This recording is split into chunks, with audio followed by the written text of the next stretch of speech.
गोस्वामी जी ने लिखा, अयोध्या राम जी की नगरी है फिर भी यहाँ मंथरा है, लंका राक्षसों की नगरी है फिर भी वहाँ विभीषण है, ये बीच की नगरी आई मिथिला नगरी। गोस्वामी जी से पूछा यहाँ कौन है, मंथरा की विभीषण? गोस्वामी जी ने कहा दोनों में से कोई नहीं है। तो कौन है? गोस्वामी जी कहते हैं पूरे नर नारी सुभग सुचि संता, पूरे नर नारी सुभग सुचि संता, धर्मशील ज्ञानी गुणवंता, धर्मशील ज्ञानी गुणवंता, विश्वामित्र महामुनि आए, विश्वामित्र महामुनि आए, समाचार मिथिलापति आए, समाचार मिथिलापति पाए। आम्रवाटिका में गुरुदेव भगवान दोनों भैया के सहित पहुँचे।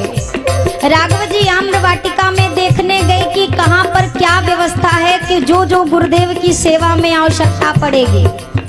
इधर इसी मध्याह्न जनक जी आए।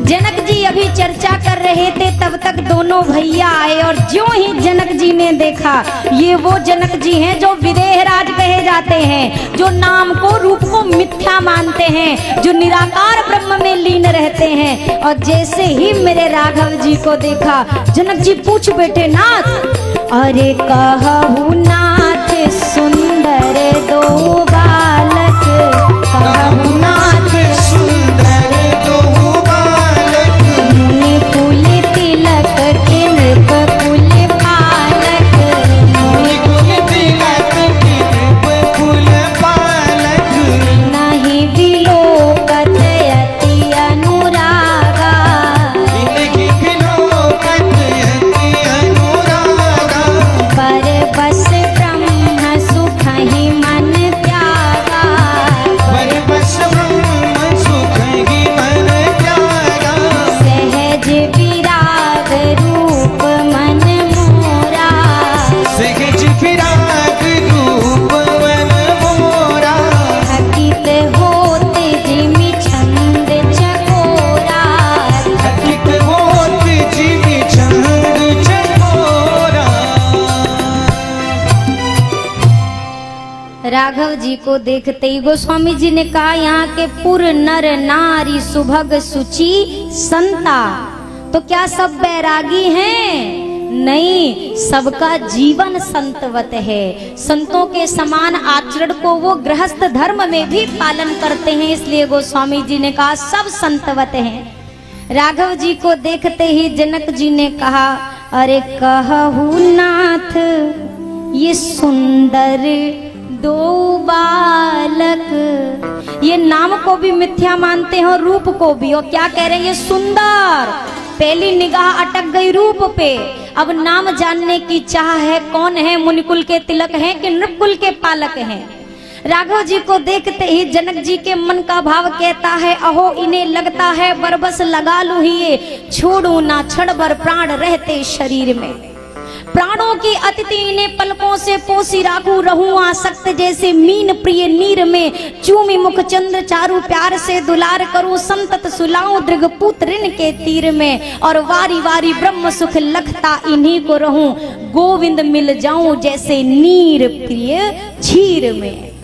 जनक जी कहते हैं मन कर रहा है जैसे दूध में पानी मिल जाता है ना, जैसे मछली को जल से प्रेम होता है, वैसा ही प्रेम इनसे हो रहा है। और जैसे दूध में पानी मिल जाए तो अलग नहीं होते, मन करता है इनसे वैसे ही मिल जाऊं। जनक जी ने पूछा कौन है, जल्दी बताइए। पहले तो विश्वामित्र जी ने सारी बातें बताई, इनको साधारण मत समझिए। इन्होंने ताड़िका मारी, सुबाहु मारा, मारीच को समुद्र पार फेंका, और आते आते अभी आपकी गुरु माता का उद्धार करते हुए आए हैं। जनक जी ने कहा ये साक्षात ब्रह्म है क्या? विश्वामित्र जी ने मन में कहा पकड़ तो लिया आपने सही बात, लेकिन तब तक राघव जी ने प्रेरणा की नहीं नहीं नहीं नहीं, पोल नहीं खोलनी है सरकार। अब विश्वामित्र जी ने लौकिक परिचय दिया, दशरथ जी के पुत्र हैं, मेरा यज्ञ सफल कराने आए थे तो हम आपके यहाँ लेकर आए धनुष मक्षाला के दर्शन करने, ये धनुष यज्ञ देखने। ठीक है, जनक जी तो प्रस्थान करके गए। अच्छा, ठहरने की व्यवस्था कहाँ कराई है? सुंदर सदन सुखद सब काला। जहाँ राघव जी को ठहराया गया उस भवन का नाम है सुंदर सदन। ये किसका भवन है? यहाँ किशोरी जी रहती हैं। किशोरी जी कहें तो सीता जी, हमारी सीता जी का भवन राम जी को दिया गया। सीता जी भक्ति हैं, राम जी भगवान हैं। और मैया ने कहा जनक जी से, तो पिताजी मैं कहाँ रहूंगी? मानो ये यहाँ पर प्रेरणा दी जा रही है कि भक्ति के घर में भगवान को ठहरा दो। और जनक जी ने कहा, हे वैदेहीजू आप हमारे भवन में निवास करो। भगवान ठहरेंगे भक्ति के गृह में और भक्ति ठहरेंगी हमारे मन रूपी गृह में। यही तो राम कथा का सार है। अब प्रभु की एक बड़ी सुंदर लीला आती है। क्या? विराजमान थे, चर्चा हो रही है, तब तक राघव जी ने कहा, ये नाथ लखनपुर देखन चाहे। सरकार, ये लक्ष्मण ना नगर दर्शन करना चाहता है। विश्वामित्र जी ने कहा, तो जो चाहता है वो हमसे कहता काहे नहीं है? राम जी ने कहा, वो थोड़ा सा प्रभु सकोच डर प्रगट न करई। संकोच और डर के मारे ये आपके सामने नहीं कह रहे हैं, इसलिए हमने बताया। तो सरकार, अगर आपकी आज्ञा मिले, जो राउर आयस में पावाऊं तो नगर दिखाई तुरंत ले आवाऊं। आज्ञा दे दो तो नगर दिखा के ले आऊं। विश्वामित्र जी ने कहा, हाँ पहले भी तो आए थे ना एक बार। राम जी ने कहा, नहीं नहीं, हम पहली बार आ रहे हैं। विश्वामित्र जी ने कहा, तो जब देखा ही नहीं है तो दिखाएंगे कैसे? आप कह रहे हो ना मैं दिखा के लाऊं, तो जिसका देखा दिखाया हो वो दिखाएगा। राघव जी मौन मुस्कुराए। विश्वामित्र जी ने कहा, जाई देखी आवो नगर सुख निधान दो भाई करो सफल सबके नयन सुंदर बदन दिखाए। जाके जाइए जाइए, देखना भर नहीं है। ये जितने मिथिलावासी कहते हैं ना नाम रूप सब मिथ्या है, जरा बता के आओ तो क्या होता है राघव जी के स्वरूप का प्रभाव। अब दर्शन करिए। अब 10 मिनट अच्छे से टिक के बैठ जाओ आप लोग। राघव जी चले मिथिला की गलियों में। जैसे सूचना मिली, ये सूचना फैली कैसे? ये ऐसे फैली, जो श्री जनक जी महाराज के साथ मंत्रिमंडल आया था, ये चर्चा वहां से फैली कि कोई खास मेहमान है जिनको जनक जी ने सबसे बढ़िया वाला महल दिया है। अब लोगों ने चर्चा की। अब इतने, अब आज की भाषा में कहूँ तो वीआईपी गेस्ट, अब इतने वीवीआईपी हैं तो हमको थोड़ी ना देखने को मिलेंगे। जनक जी कहीं गुप्त रखेंगे। तो राघव जी मानो यहाँ कहते हैं कि तुम मेरे पास तक नहीं आ सकते तो क्या हुआ, हम तो तुम्हारे पास तक आ सकते हैं ना। राघव जी ने कहा, आप महल तक नहीं आओगे पर मैं आपके घर के सामने से जाऊंगा। और चले नगर दर्शन में। बच्चे घरों से निकले और राम जी के साथ हो लिए। कोई राम जी का दुपट्टा पकड़ा है, कोई राम जी की धोती का कोर पकड़ा है, कोई राम जी की उंगली, कोई धनुष, और साथ साथ चल रहे। पुरुषों का वर्ग घर से बाहर निकला, ये खड़े खड़े देख रहे हैं। अब मिथिला की माताएं और सखियां घर के ऊपर अटारियों पर आ गई, झरोखे से झांकने लगी। झरोखा समझते हैं ना, बालकनी कह लो, खिड़की कह लो, कछू कह लो। देखने लगी। अच्छा, नीचे वाले को पहले नाम और एड्रेस मिलना चाहिए कि ऊपर वाले को? जो पहले सामने खड़ा है पहले उसको पता चलना चाहिए ना। पर संतों ने कहा, पुरुष ज्ञान का प्रतीक है, माताएं भक्ति का प्रतीक हैं। और ज्ञान भगवान को देख तो सकता है पर उसका पूरा परिचय भीतर से तो भक्ति को मिलता है। तो भक्ति स्वरूपा माताएं हैं, सखियां ऊपर से देख रही हैं। एक ने कहा, कितने सुंदर हैं, जैसे विष्णु भगवान ना कितने सुंदर हैं। दूसरी ने कहा, विष्णु भगवान सुंदर तो हैं पर 4-4 हाथ थोड़ा अटपटा लगता है देखने में। 4 हाथ हैं, विष्णु 4 ही भुज। तो बोला, अच्छा ब्रह्मा जी बोले वही दिक्कत, इनके 4 हाथ उनके 4 मुंह। तो वो भी अच्छा नहीं लगता। अच्छा भोले बाबा, उसने कहा तुम्हें और कोई नहीं मिला, उनको देख के तो उनकी सासू माँ बेहोश हो गई थी, हम कैसे संभालेंगे। तो फिर ये कैसे लगते हैं? सखी ने कहा इनके जैसे तो बस यही लगते हैं, लेकिन अब ये ऊपर है, राघव जी नीचे हैं। ऊपर से कोई नीचे देखे तो ये बाल नजर आएगा, मुकुट दिखेगा, हाथ दिखेंगे, पांव दिखेंगे, पर मुंह दिखने वाला।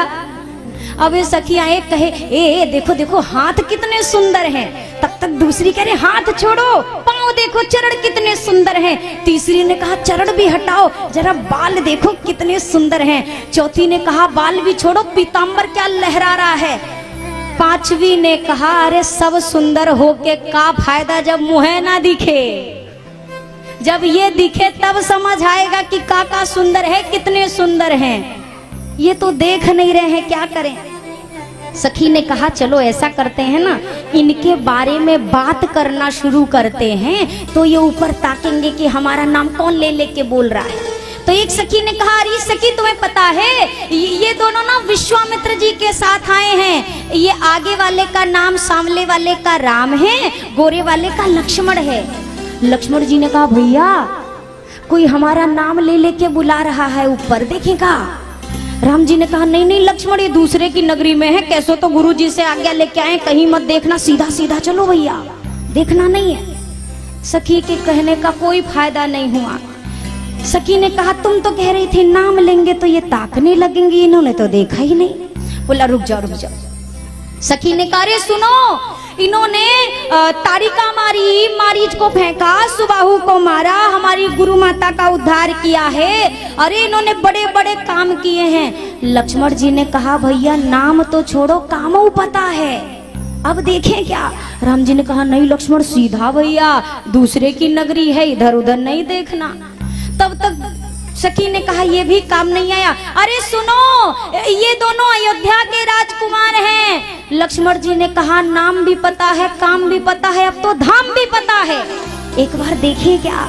राम जी ने कहा नहीं सीधा, कहीं नहीं देखना है। सखी का फिर कोई फायदा नहीं। सखी ने कहा तुम तो कह रही थी देखेंगे, नहीं तो देखा। अरे ठहर जाओ। तब तक कहने लगी अरे इनके पिताजी का नाम दशरथ है, दशरथ। भैया हमारे पिताजी को जानती हैं, क्या पता कोई खास हो, देखें क्या। राम जी ने कहा हमारे पिताजी को तो पूरा संसार जानता है, नहीं देखना, सीधा चलो लक्ष्मण। सखी ने कहा भी नहीं देखा। फिर कहा अरे सखी तुम्हें पता है सांवले वाली की मैया कौशल्या है, गोरे वाले की मैया का नाम सुमित्रा है। भैया मैया का नाम ले रही है, देखेगा। राम जी ने कहा सीधा नहीं देखना है। अब जब सीधा ही सीधा हुआ तो सखी ने कहा इनको तो कछु असर ही नहीं पड़ता। दूसरी ने कहा नहीं देखते तो मारो फेंक के कुछ ऊपर से। दूसरी ने कहा पागल हो, कोमल है, चोट लगेगी। उसने कहा अरे कौन सा मैं पत्थर फेंक के मारने को कह रही हूँ, मैं तो कह रही हूँ कि फूल फेंक के मारो तो अब भाई ऊपर देखेंगे। पुष्प बरसाने लगी। जब पुष्प वर्षा होने लगी तो राम जी ने कहा भैया लक्ष्मण। लक्ष्मण जी ने कहा पता है सीधा, मालूम है। राम जी ने कहा नहीं नहीं नहीं सीधा नहीं भैया, हम सोच रहे हैं पहली मुलाकात में ऊपर से फूल बरस रहा है, सोच रहे हैं एक बार देखा ही ले कि ऊपर कौन है। और जैसे ही ऊपर राघव जी ने देखा, एक बात कहूँ, ये जब तक देखते हैं तब तक आप संभल सकते हो, अगर देख के मुस्कुरा दिए तो काम चट्टाई पट्टाई खत्म। और राघव जी ने देखा तो देखा, देख के मुस्कुराए, और जैसे ही मुस्कुराई सगरों की सगरों पगला गई, एक्को को होश नहीं है। कौ के फूल की डलिया अपने ही मूड पे डाले जा रही है, कोई एक दूसरे को ही देखे जा रही। एक नई नवेली बहू थी, अब नई नवेली में इतना लंबा तो 52 गज का घूंघट चलता है। अब सब कहें मुंह कितना सुंदर है, आंख कितना सुंदर है, वो बेचारी खाली सुन पा रही है ये सुंदर है वो सुंदर है। जब सब देखने लगे तो उसने सोचा जब सब देख रहे हैं तो जरा हम घूंघट उठा के देख ही लें कितने सुंदर हैं। तो ये भी उठाई घूंघट और लगी झरोके से बाहर झांकने। इतने में पता नहीं कहाँ से सासू मैया बच गई थी देखने को, आ गई और लगी बरसने। सत्यानाश सब मिटा दिया। इतना नाम बनाया था, सब मान मर्यादा खोल दी। बताओ कल की आई मुंह उगार के घूंघट खोल के बाहर झांक रही है। बहू रानी ने कहा सासू मैया पूरी जनकपुरी इनको देख रही थी, आप अब बहू हमें को देख रही थी। अब जो उठ गया सो उठ गया, ले अब पर्दा उठा बैठे, जो होगा देखा जाएगा। तो अब जरा हम तो अब जो उठ गया वापस देखो, हम को चैन से देखने दो। तब तक एक सखी ने कहा देखो सुंदर तो है, करिया नहीं है। किशोरी जी कितनी गोरी गोरी, और ये थोड़ा काले नहीं लग रहे, अभी तो कम से कम थोड़ा काले लग रहे हैं, और जब हमारी गोरी गोरी किशोरी जी के साथ खड़े हो जाएंगे तो पूरा करिया लगेंगे। अभी तो सांवले भी कह के संतुष्टि कर लोगे, पूरे काले लगेंगे। तब तक दूसरी ने कहा देखो जैसा भी हो, भले काले हैं पर मानना पड़ेगा। अरे कारे रंग पे वारी सखी में तो, और सोचिए वो काले हैं तो आप इतने सारे बावले बैठे हो, अब गोरे होते तो। एक हमारे संत कहते थे राघव जी अच्छा किया जो लाला बन के आए, लाली बन के आते तो लोग एक दूसरे का गला काट देते आपके लिए। काले हैं तो इतने प्यारे हैं। सखी कहती है अरे कारे रंग पे वारी सखी में तो, अरे काले रंग पे वारी सखीरी में तो, सखीरी में तो, सखीरी में तो काले रंग पे वारी, सखीरी में तो काले रंग पे वारी, सखीरी में तो काले रंग पे वारी, सखीरी में तो काले रंग पे वारी।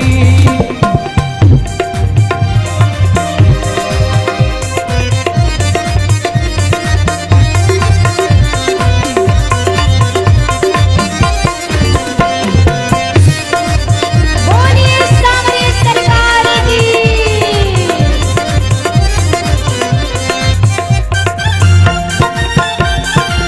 जिसको प्यारे लगते हैं सब गाइए तालियों के साथ।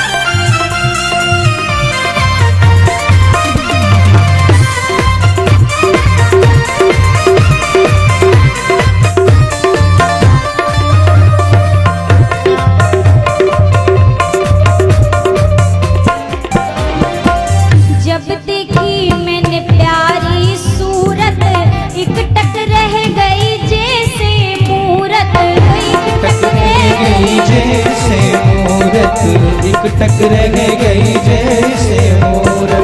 मैं तो बिल्कुल भई रे बावरी, मैं तो बिल्कुल मेरे बावरी, मैं तो बिल्कुल भई रे बावरी, मैं तो बिल्कुल मेरे बावरी। जब से इन्हें निहारे सखीरी में तो, सखीरी में तो, जय जय। सखीरी में तो काले रंग पे वारी, सखीरी में तो काले रंग पे वारी,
मोन चैन न आवे।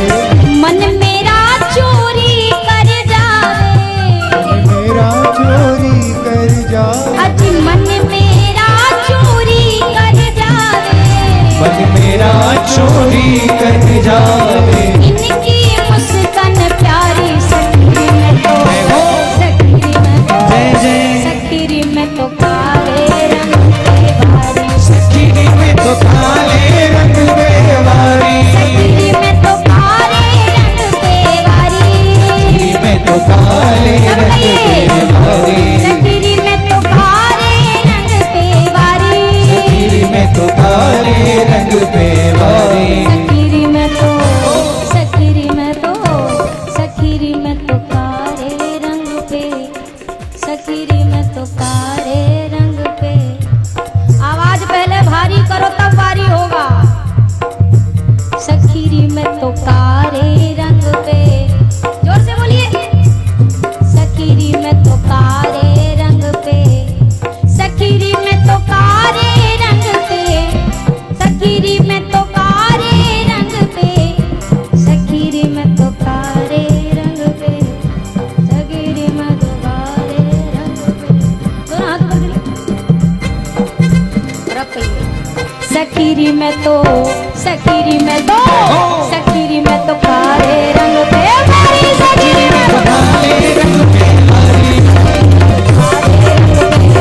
सखीरी में तो काले रंग बेवारी, सखीरी में तो काले रंग पे वारी, काले रंग बेवारी, सखीरी में तो काले रंग पे वारी, सखीरी में तो काले रंग बेवारी। सखीरी में तो, जय हो। सखीरी में तो, सखीरी में तो काले रंग पे वारी, सखीरी में तो काले रंग बेवारी, सखीरी में तो काले रंग पे वारी, सखीरी में तो काले रंग बेवारी। सखीरी में तो काले रंग पे। अब बोलो। सखीरी में तो काले रंग पे, सखीरी में तो काले रंग पे